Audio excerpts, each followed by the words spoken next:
So Dana Leese, Dr. Dana Leese, the rock star of sports Oh, nutrition. well, thank you. Uh, thanks for coming to this interview, and even with the technical problems, I'm sure that we'll get it smoother along the way. So Dana, you have the rare combination of three pretty interesting backgrounds in the sense that you have a PhD in sports nutrition, or at least research in sports nutrition. You can talk a little bit about that later. But you also have the IOC diploma in nutrition as well. And you're also a registered dietitian. So you have those multiple certifications, which is essentially why I called you a rock star. You're a rock star in sports nutrition. And that's kind of why we hired you on the team, because you have like this research-based background to you, except you also have this very applied piece that merges across those two things. And with athletes in high performance, especially at the tip of the spear, it's a super important skill set to be able to speak to the athletes in their language and provide them with information that they can understand in a practical and applied way. So that's a great skill set. So thanks for coming to the show. Oh, no, thanks for having me. So tell us a little bit. I know that your research at University of California at Davis is in rehab, not rehab, but more recovery from injury and soft tissue injuries and stuff like that. So I'm curious to hear a little bit about what areas you're looking at and how maybe that can apply to some of our people tuning in. Yeah, definitely. So I work as a research associate in Keith Barr's lab. So he does a lot of sort of muscle metabolism work. And how's that feed coming through? Is it sounding okay? It's coming through really clear for me. Okay, perfect. It doesn't sound great for me, but as long as it's clear for you, that's perfect. So a lot of the work we're doing is in collagen. So we're looking at the effects of collagen supplementation on connective tissue health. So tendons, ligaments, and also a piece of that we aren't directly researching, but colleagues, et cetera, are researching, is looking at collagen supplementation helping osteoporosis. So when we age, our bone mineral density starts kind of going down. And there's a couple good studies now showing that possibly collagen supplementation may help with reducing some of that bone mineral density loss. Okay, great. So when an athlete is injured, let's say, like, take Rory, who broke his leg in December at training camp.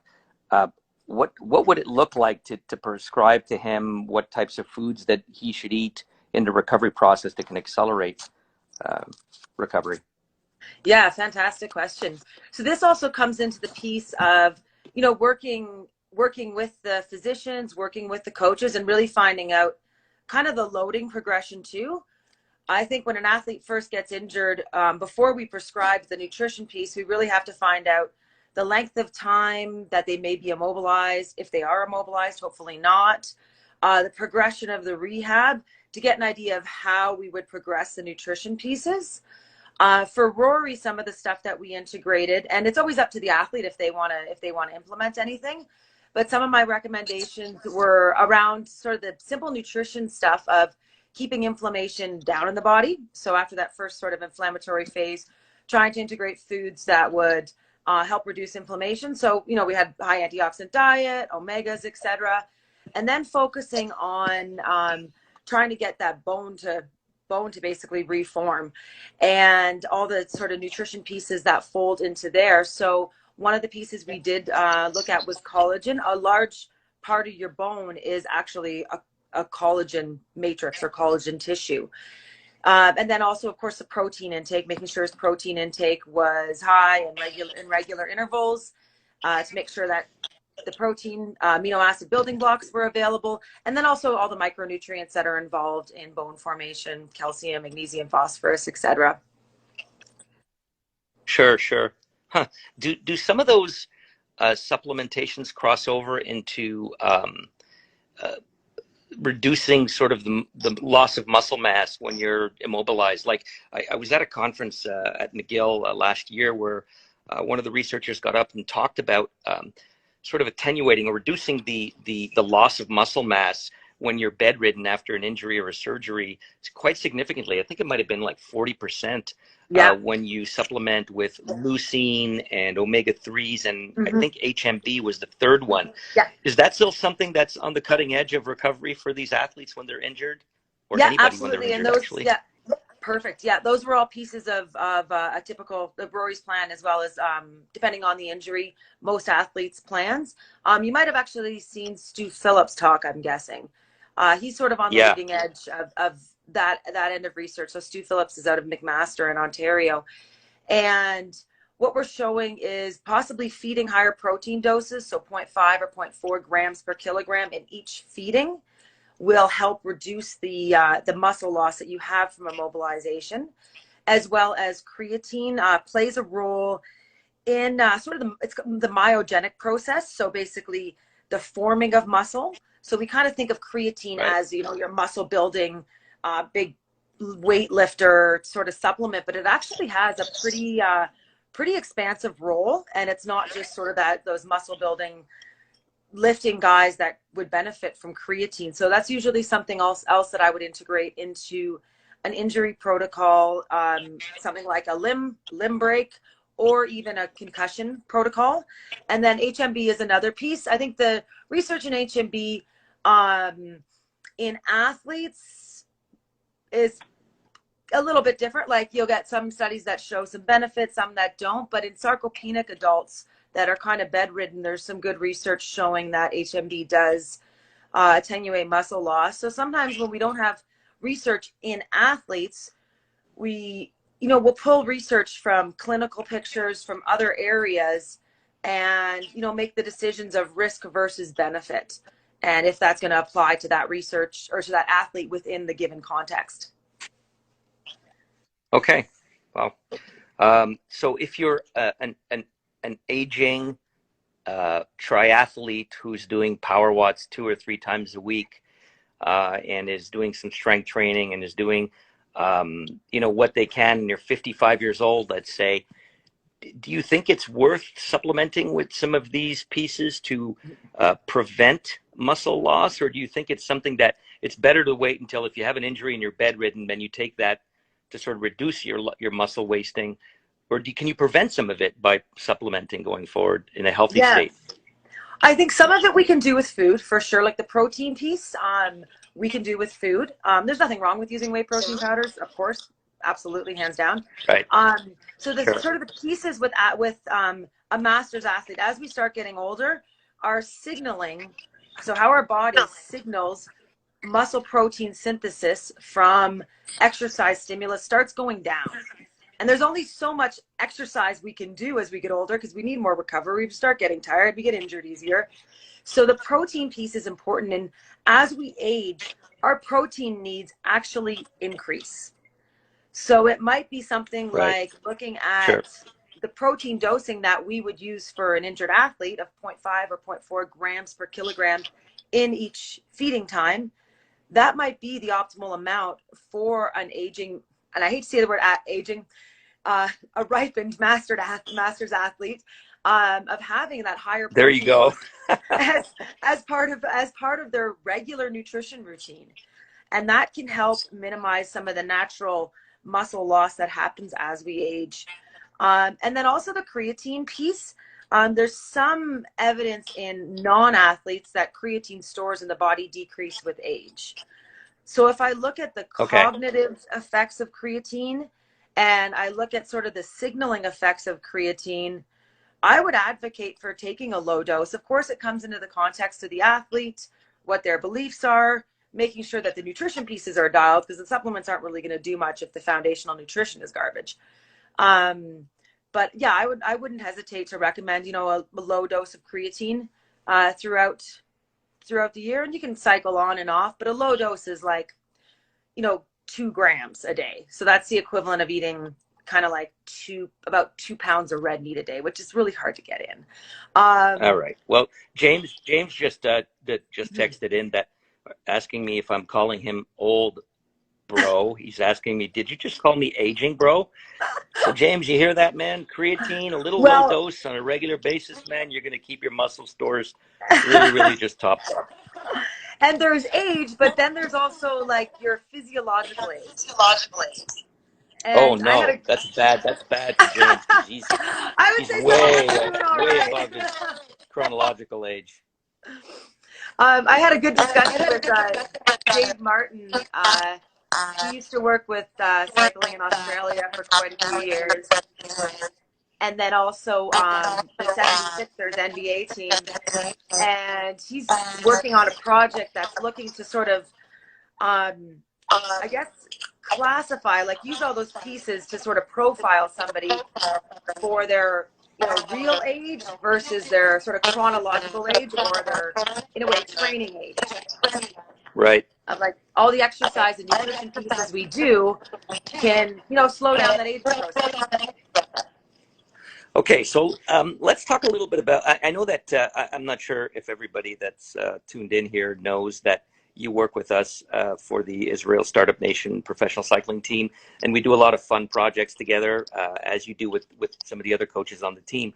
But you also work with the NBA.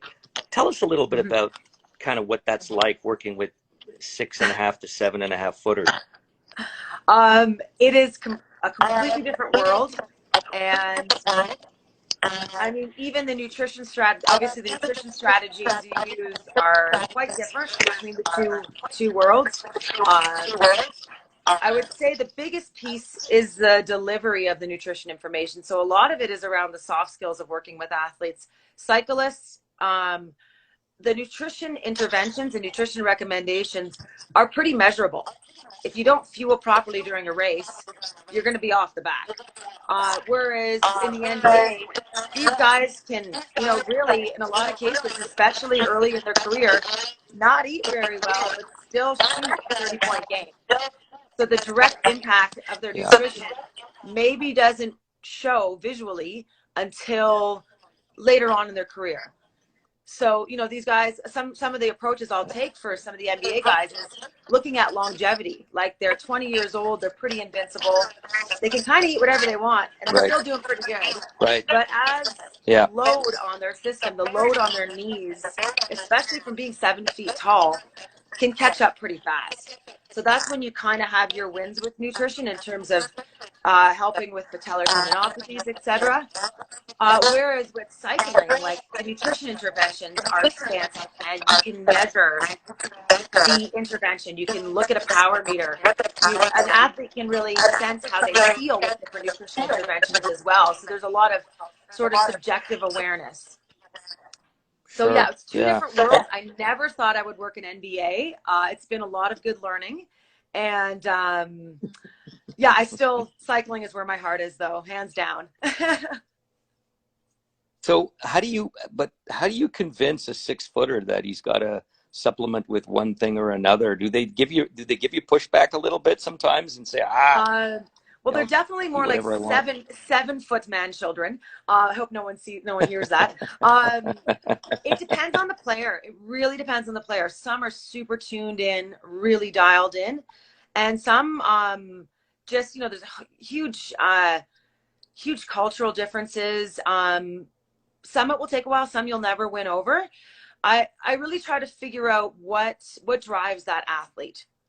What's their driving force to become a better athlete, and then figure out where nutrition folds in and where I can get the buy-in. And I've adjusted my expectations for sure in the NBA. I think compared to cycling, like cycling, you can have a much bigger impact as a team with these, just even getting the systems dialed with the soigneurs, etc. Whereas with the NBA, you can get the systems dialed, but the guys are still have the freedom to choose whether or not they use them. It's more of a player-driven league. Right. Whereas in cycling, I think there's more of a team sense, and you're committed to a team. And there's a lot more. Yeah, I can sort of see travel. That. Yeah, like you're doing a job directly for somebody else. So I'd say there's just a lot of cultural differences too with sort of the player-driven nature of the NBA. Yeah, I mean, I would imagine that I know with us, for example, if we're working on an athlete file, and the goal is to maybe optimize that athlete's carbohydrate intake, or if it's a fat loss program to get into the right performance envelope. you actually work directly with the coaches, the athletes together. We do it as a collective. So you'll monitor the loading and you'll adjust what the nutritional needs are according to that loading. But I guess in the NBA, you can't really do that. It's more of a generic kind of process, I would imagine, right? Yeah, like the loading, I would say the loading in cycling compared to NBA is so different. Like NBA, you kind of have a routine. You have a game day, you have a training day, maybe a lighter day, shoot around game day. Like it's the same sort of repetitive nature, and the energy needs change a bit per day, but not nearly as drastically as cycling. And we Right. just have a lot more. The stress on the body in cycling is so much more. Knowing the nuances of each interval in an athlete's training session will influence the nutrition recommendations for that day. But knowing, how many drills an athlete does on the court is going to impact it, but our ability to actually change the food is not as great. Okay, right. Well, that kind of brings me to another point, because I mean, we're on the Power Watch site here, so Mhm. the people that may tune in and may view this are um, maybe not necessarily elite athletes, but certainly some of them executive athletes or age group athletes, and they may want to know, pick your brain a little bit about how they would prepare for, say, a 1 hour high intensity interval training session on the bike at a power watt session that they might do. So maybe could you take them through how their dinner might be different the night before into the morning of than during and after? Yeah, Could you give perfect. us I'd some love to. insights into that? Because that might be useful. People might love to hear some of that. Yeah. So I think one of the things to think about, okay, when you're going into a high intensity interval session, you do need some stored carbohydrate to really maximize your training capacity and the adaptations. If you're going in underfueled or quite underfueled, you're not going to be able to really hit those targets or exceed those targets if you don't have the fuel available. And one of the pieces of that Right. is making sure you have glycogen storage. So it takes a while. It takes, you can Hmm. get 8 hours or so to put that glycogen from food and really store it in your muscles. And that is going to be the most efficient fuel. For an hour session, you're not going to need to load up like a stage race, but you still will need to have some glycogen available. So I would have some carbohydrate, so some starchy carbohydrate, and that's going to change depending on your body size, depending on your usual needs throughout the day, your activity. Some of us may be sitting at a computer for a lot of the day. Some of us might have very active jobs. So it really depends on your overall sort of energy expenditure and training throughout the day. But let's say maybe 1.5 or 2 grams per kilogram body weight of carbohydrate the night before. Or if you're someone who uses sort of visuals, it might be something like a fist of rice or pasta, or a fist or 2 fists. Maybe if you're a larger male, maybe 2 fists of pasta. If you're a smaller female, maybe 1 fist, rice, pasta, quinoa, yams, some starchy carbohydrate the night before. So helping put some glycogen in your muscles for that morning training session. In the morning, if it's super early, just something easy to digest with a little bit of protein, a little bit of carbohydrate. It could be a smoothie, it could be a bar. If you're going early in the morning, like a 6 a.m. Power Watts class, just get something in so you don't get 15 minutes in and start bonking. And that's also a Mm, little bit individual. Some people are really good at training fasted. yeah. Depending on the session, I don't know if that's the best for a higher intensity session. But again, that comes down to individual. Um, Given the intensity of power watt sessions, I would have some fuel about an hour before, something just easy to digest, and then throughout, just water's fine for your recovery. One thing to note: if you've underfueled a bit or you are starting to bonk and you really want to get through that session, you can do a carbohydrate mouth rinse. So maybe as a backup, you kind of always have a sports drink or something in your Power Watts bag, and sip it and just swish it around in your mouth for a few seconds, like 10 seconds, Mm, and then swallow it, and do that 3 to 5 times. And what that does is the carbohydrates in your mouth basically hit the carbohydrate receptors and signals the pleasure center of your brain. So it's kind of like when yeah. you feel like you're bonking. If you're on a long ride and you're bonking, as soon as you have carbohydrate, you feel better. But physiologically, that carbohydrate is still working its way down the esophagus. So you can kind of trick your brain, and that's been shown in several studies to improve performance. And it can also be used as a like Okay. recovery from bonking strategy. So if Mm, you're, you know, yeah. so if you've gone in underfueled, you know, if you're somebody who's, you know, working a lot too, and you've got a busy life, maybe just always have some sports drink powder in your bag as a backup in case, you know, you didn't fuel well the night before, Right. you weren't able to grab something. It could be a good backup, so your workout's not wasted. After, if you just time your breakfast or your morning snack as your recovery, sort of have it within an hour, should be great. Also making sure you have probably about 20 grams of protein. If you're a bigger athlete, if you're maybe closer to 80, 90, 100 kilos, you're going to want to boost that protein up to maybe 30, 35 grams. You can do a quick calculation for yourself of maybe 0.3 grams per kilogram. Have some Okay. carbohydrate, but you're not going to need to necessarily refuel a ton of carbohydrate if you've got a whole nother 24 hours to your next workout. So for the rest Right. of the day, I Right. probably focus more on, you know, fruits, vegetables, proteins with some starchy carbohydrate, but you don't need to have a big, you know, big burger or a big pasta lunch because you've done an hour high intensity training session. Having sort Hmm. of a moderate or lower carbohydrate for the rest of the day, if the rest of the day is pretty low exercise, would be perfect. Okay. And then Well, I know the that one thing, that yeah, go ahead. just on that note, though, the I just wanted to ask you quickly before you finish off on the recovery piece. Yeah.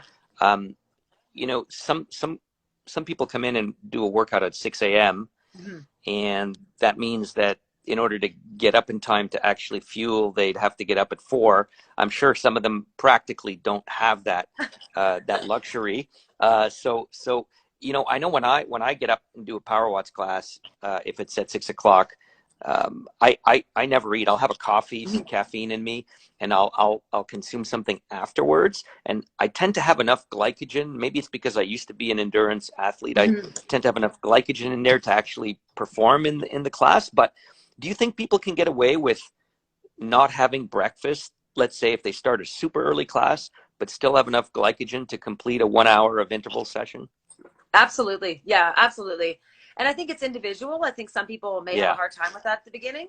So it is right. individual. I'm on the same boat as you. Hour early in the morning, I'd grab a couple espressos and hit it. So the one thing to sort of help rescue just that sort of have a little bit more of a stimulant early in the morning is your coffee piece. That can help sort of with Yeah. not feeling not feeling the intensity as much and when you haven't fueled. So yeah, early in the morning like that, if you're somebody who needs a little bit of food, just some light snack that you can have, you know, 45 minutes, an hour before on your way in. If you're rolling out of bed a half hour before, maybe just a little bit of liquid carbohydrate if you're somebody who needs fuel. If you're not, yeah, you can totally go on Yeah. fast, grab some coffee and hit it. And what about like during? Is it worthwhile in a 1 hour interval class if you start it with full glycogen stores? Because I do see people pulling gels out and energy bars. Tell us about whether they're using that fuel or not, if it's strategically a good thing to do when you're doing a class of intervals. Yeah, for an hour, I don't think you really need it. Um, Yeah. by time you actually process that carbohydrate, you're probably going to be done the class. So even if you're Yeah. having it halfway through, you may have 10 minutes where you actually have that carbohydrate circulating in your blood and then going to your liver and then going to the muscles. But I think you probably be done the class most of the time. So I think just if you're somebody who feels like they need more fuel, probably have a little bit the night before or maybe a little bit more before. But yeah, during the class, I don't think you need it. Okay. All right. So one of the things I wanted to chat with you about today was the concept of intermittent fasting a little Mm-hmm. bit.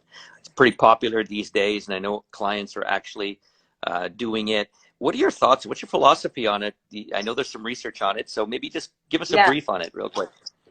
You'll get so you'll get sort of two schools of thought on this. You'll get the school of thought that there's not enough solid research, so we shouldn't do it. It's not going to do you any benefits beyond caloric restriction, etc. But there's also the school of thought and some good research showing that intermittent fasting helps with insulin sensitivity, blood sugar control.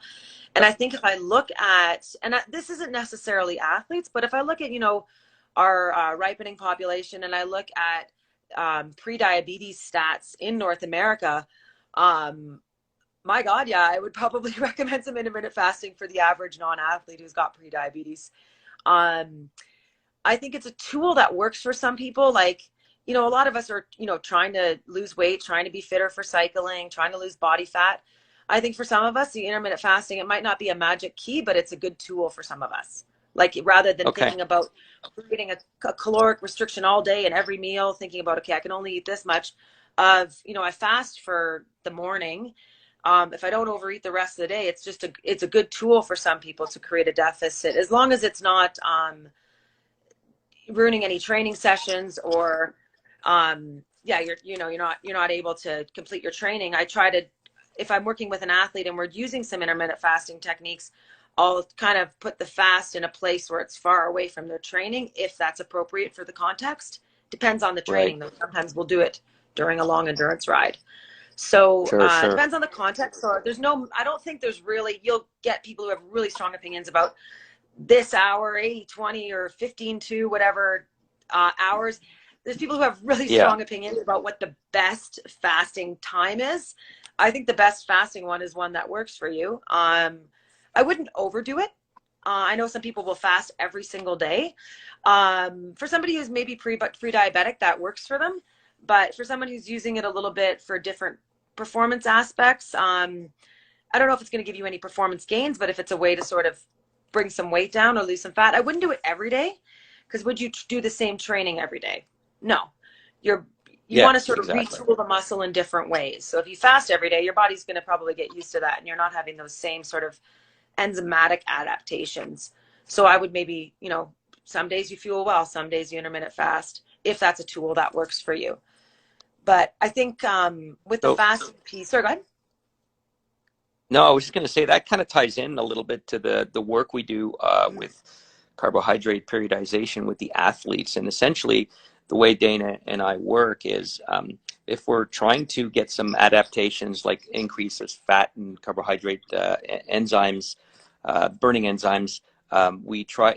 Dana actually comes into Training Peaks and looks at the loads, and we choose particular blocks of time that we're going to have an impact by manipulating the carbohydrate intake with the load to make sure that the athlete gets a little bit of that adaptation. Maybe speak a little bit about how we work together to do that, Dana.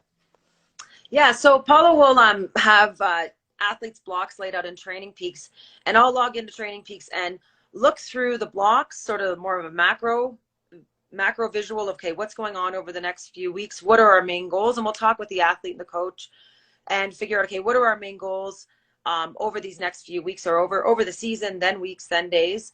Then I'll look day to day, and I'll actually open up each training session, look at the load, look at the intervals, look at the intensity, and sort of make decisions about, okay, this is what this week's training looks like. We want this athlete, for example, okay, let's say we need this athlete to lose some fat. So what are some windows where we can strategically create a calorie deficit or an energy deficit? I Yeah. don't like using the word calorie. Energy deficit that's not going to compromise any training or training adaptations. Not going to be risky in terms of them not being able to get through their training. And then we will put in nutrition, and I'll put in, what an athlete needs to eat each day. And I'll also put in just tips. Okay, we're doing this because this is the rationale here.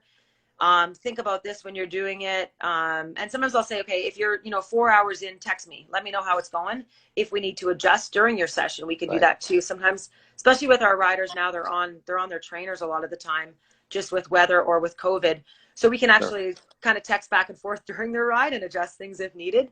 So yeah, we'll go through sort of day by day and layer the nutrition in very specifically.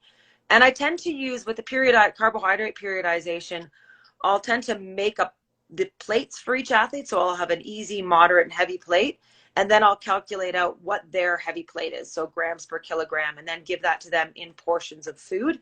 So I don't write in 200 grams of chicken each time, but I'll write in, okay, heavy plate here. And then they have a little document that says, okay, your heavy plate looks like this. And then we'll adjust it, obviously, Yeah, and as you have the needed. colors. I guess you have Mhm. the images and the colors, which is really helpful to them to Yeah. know. It's always easier to be visual and say, okay, my plate looks like this. I think you call, I think you're green, red, and yellow or something. I can't remember the Yeah, yeah, exact yeah. colors, but Yeah. And that's come Yeah. out of So yeah, James Morton created that. I just use his yeah. ideas. He's the creator of that brilliant traffic light system.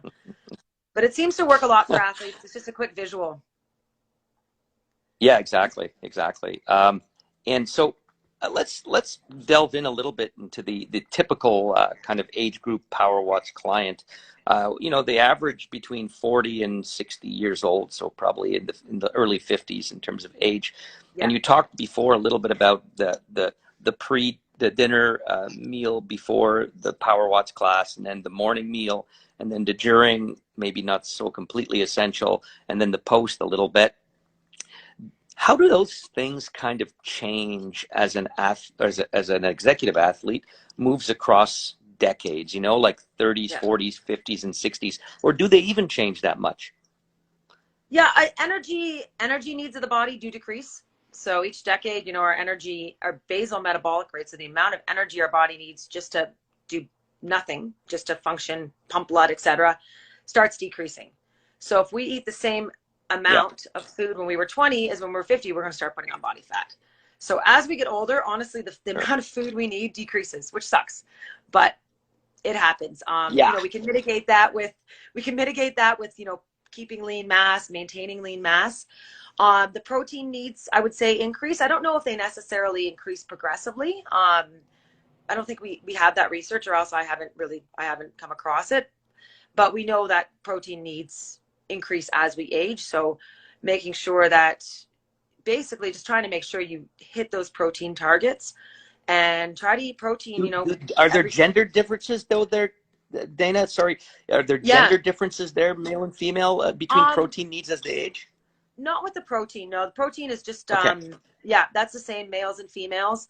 If females, if we can sort of generalize most, as we generalized average female weight compared to male, it might be, if we're dosing gram per kilogram, it'll be a lower dose, but it's always gram per kilogram. It'll be the same. Okay. Hormone changes, as women, as we sort of age, are always a struggle. Um, Exercise obviously helps with that, eating well. And I think the hormone piece is definitely a whole nother can of worms to open up. But that's something that's more of a medical team approach. Like, physicians are, Right. going to be the go-to for sort of monitoring those hormones, and then all the other practitioners fold into that piece. I think the other thing to consider, as we're getting a little bit older, is just maintaining bone health. I think it is important for Yeah. cyclists to also load the bone. When you're on the bike, you're not loading the bone. You're not stimulating bone turnover. So I think it is important for cyclists, especially as we get older, to load, to do some weights. Agree There's a lot of 100%. studies. Yeah, there's a lot of Yeah. studies linking weight training and strength training directly to longevity. So I think if we're looking to live a healthy, long life, one of the biggest pieces is strength training. And I know Yeah. we And it, love and being it, on our yeah. bikes so much that hitting the gym is Yeah. sometimes just like, I'd rather be on my bike. But yeah, I think that's definitely essential. And that's obviously strength and conditioning's expertise. Yeah. Um, I had a thought about, I know that you've done some bike racing, Mhm. and I don't know when you were doing your bike racing, but were you sort of a good student of your craft, in the sense that, were you one of these typical bike racers that didn't really do nutritional strategies properly, and that's one of the reasons you got into nutrition? Or were you always like super dialed with it, and that's why you got into nutrition? Were you a shoeless cobbler, in other words, of your sport when you did it? I would say both. I would say I experimented Okay. with stuff a lot. I remember I used to go up to the crit races at UBC. So they have Tuesday night crits. And I used to experiment Yeah. with bicarb a lot and baking powder, like not Yeah. eating any good bicarb. But there was porta potties at a construction site on the way up. And oftentimes I'd be up to the race and hitting those porta potties. So some of it was a lot of experimenting on myself.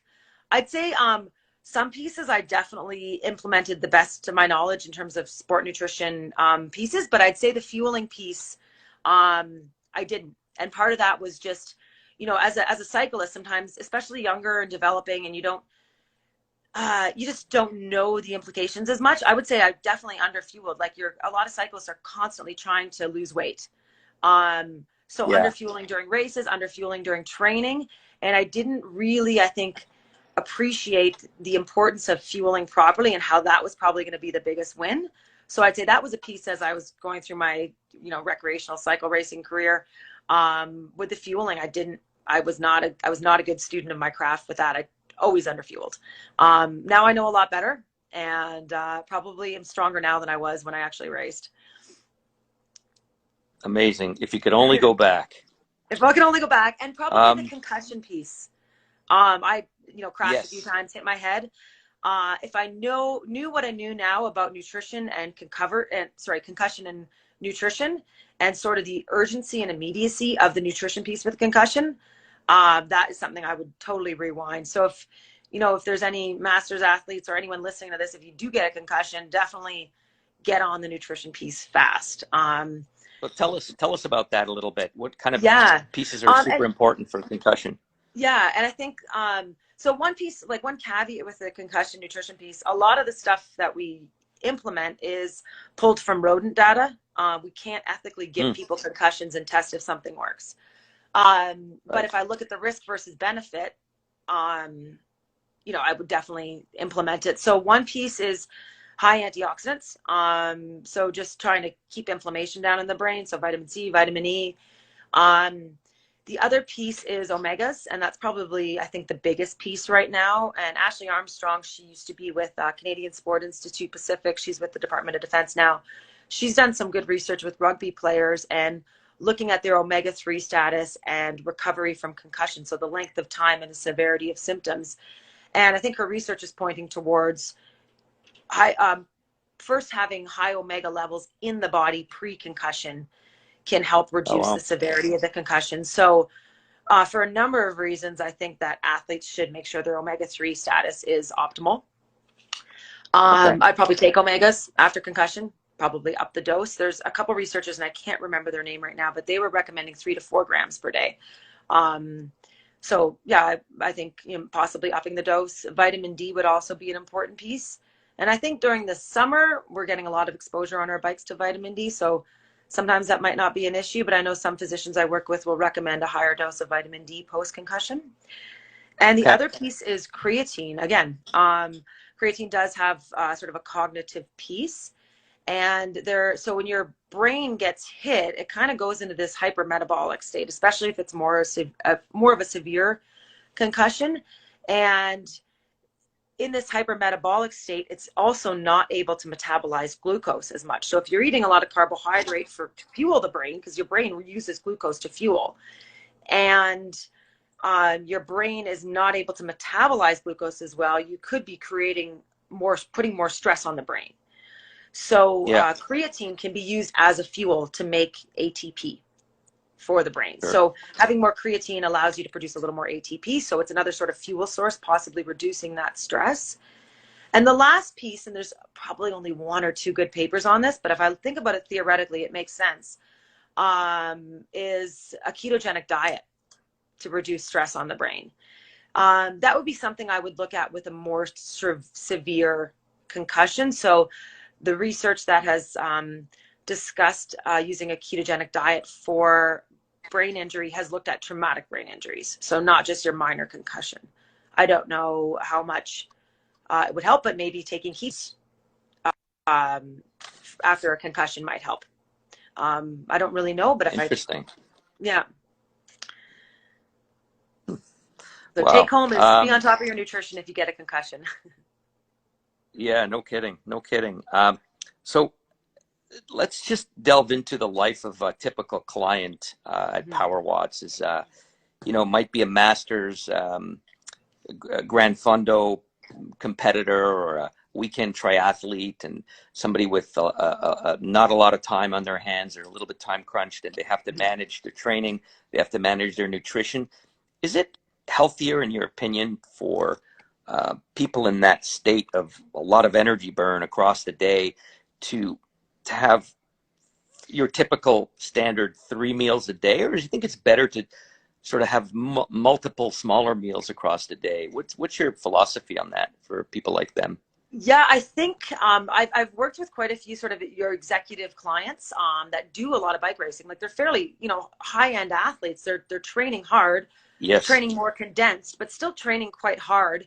And I find that Yep. fueling a little more regularly throughout the day works better in terms of managing energy levels and also minimizing the end of the day backload with food.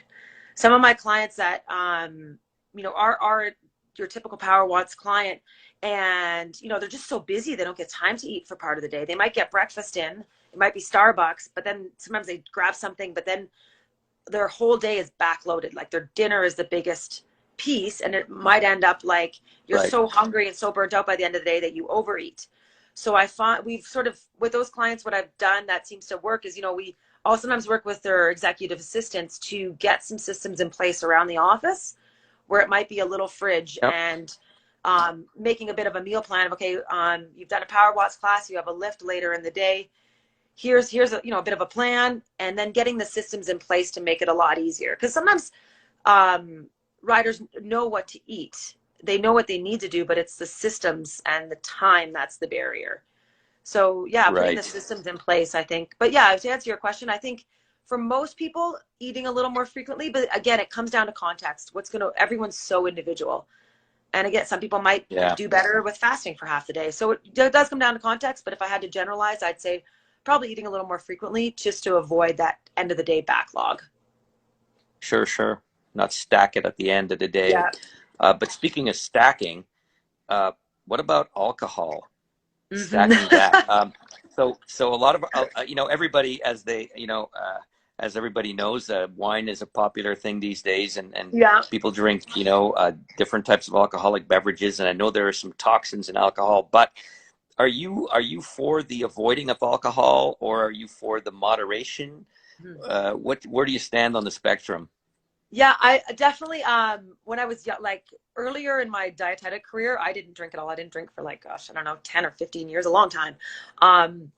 Now I do. I had a baby and did my PhD, that broke me. Um, I would say more moderate intake. Like I think, for a high end, professional cyclist, I would probably say try to minimize, a couple of glasses of wine a week is fine. Um, but Right. during certain blocks, probably not the best idea. But for, your average, hard training cyclist, I think a little bit of alcohol in moderation is fine. I think we all need to live a little. I'm not saying you need alcohol to live, but there's important social aspects. Some people Yeah. just, they like alcohol. It's part of their lifestyle. I'm not going to say, don't drink any alcohol. Um, I think moderation is key, and maybe save it for a couple drinks during the weekend, or, a glass or two during the week and maybe a couple of drinks during the weekend. But I think if it's, a few drinks every night, I probably would say that's probably more than is ideal. But I think moderate alcohol is sort of where I sit. If you're somebody who's trying to watch your weight, I would probably go for the more bang for your buck alcohol. So not having a ton of beer, but maybe your harder alcohol. It's got more bang for your buck if that's sort of what you're looking for. Shot But of yeah, vodka. alcohol. Yeah, or Fireball. uh, um, but I think too, alcohol it is quite high energy density. So it's 7 calories per gram, and it is absorbed really fast. So in terms of insulin control, it's not doing anything in your favor. So I think, trying to moderate it, and that's hard for some people right now with what's going on with the world. Oh yeah. It's hard for me. I'm homeschooling. It is a struggle. Um, but yeah, I would say, moderation the key, and you're gonna have ups and downs. Try to be forgiving of Yeah, no yourself. We're doubt. all we're all we're all human.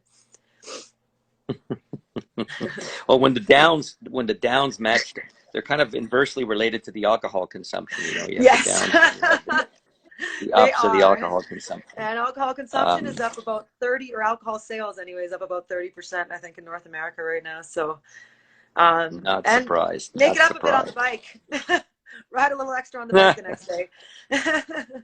Yeah, I've been honing my skills in margaritas, and just they're fantastic. I have one every day. Yesterday I had two. Just saying. Um, but exercise and immunity. Some Hmm. controversy out there. There's different schools of thought, um, different perspectives on, in particular, when you look at things like the high intensity interval training models that exist, um, there, there's a bit of a tug of war as to whether those types of efforts, those type of intense efforts are Yeah. immunosuppressive. I happen to feel that they're immunoboosting. I think that aerobic exercise and strength exercise is immunoboosting, but there are some arguments against it. I'm just curious where you sit on that spectrum. Yeah, I probably sit on Neil Walsh has written a couple good reviews Yeah. on immunonutrition right now, and I really like the way he's framed it. He's sort of I guess updated the view, sort of put a new perspective on immunonutrition and exercise and nutrition. So what's sort of discussed in his last review is sort of two pieces. One is, how exercise affects immunity. So it's a bit of a J-shaped curve Yep. where no exercise, your immunity is going to be compromised. Moderate exercise, your immunity is going to be boosted. And then high intensity, high stress exercise might compromise immunity, but it could also be the other factors that are associated with that. So it could be, if I'm looking at an athlete in a stage race, it's travel, it's contact with others, it could be sleep compromised, it could be carbohydrates insufficiency. So there's other pieces when you get into that really high stress exercise environment that do fold in. It might not be just the exercise itself. Right. So I would say definitely like moderate exercise, like I would consider probably what a lot of Power Watts clients doing moderate, and I think it would be immunoboosting. Yeah. And then the nutrition piece to that, in Neil Walsh's last paper, he had an interesting sort of visual to help describe. We kind of use food and we say, oh, food's immunoboosting. We're doing this to boost an athlete's immunity. But a lot of athletes have a really strong immune system function. Are we really boosting it? Yeah. And Right. he described it sort of like a castle, where you have your castle and your little, village that lives in the castle, and your immune system is that castle. So you decide, you have the walls, you figure out how you're going to grow food, how you're going to create offspring, and that's your immune system. That's functioning well. And when you're getting into the immune boosting pieces or immune maintaining pieces, it's making decisions of how you're going to fight a battle. And so an athlete's not necessarily going to have a reduced immune response to something, but the nutrition piece is going to may reduce the severity of symptoms and the length of time they're sick. So it's their sort of, in a way, of the battle strategy. Yeah. And we got about 10 minutes left. So, yeah. So speaking on nutrition and immunity, what's your favorite immunobooster from a nutritional perspective? Is it probiotics? What are some of the things you give to the athletes to boost their immunity? Yeah, probiotics, vitamin D are probably the biggest winners in a way. The other pieces I'll use would be, in certain situations, glutamine. There's a whole probably 20 different supplements or food strategies that I'll evaluate. Some have very little evidence, some have moderate evidence. So depending on the athlete and what they're doing, there's probably about 20 different strategies I'll go through. Vitamin C is usually, the forefront. We don't want to megadose vitamin C because it's been shown that, high doses of vitamin C, vitamin E can compromise training adaptations. But if I need to give an athlete vitamin C, I'll look at sort of the wins of, okay, like, are they in the middle of a stage race, or might they just maybe, they're doing, an hour of Power Watts a week. I might give vitamin C. I want them to keep training. So if I can reduce how long they're sick for, yeah, I'll give them 1,000 or 2,000 milligrams of vitamin C.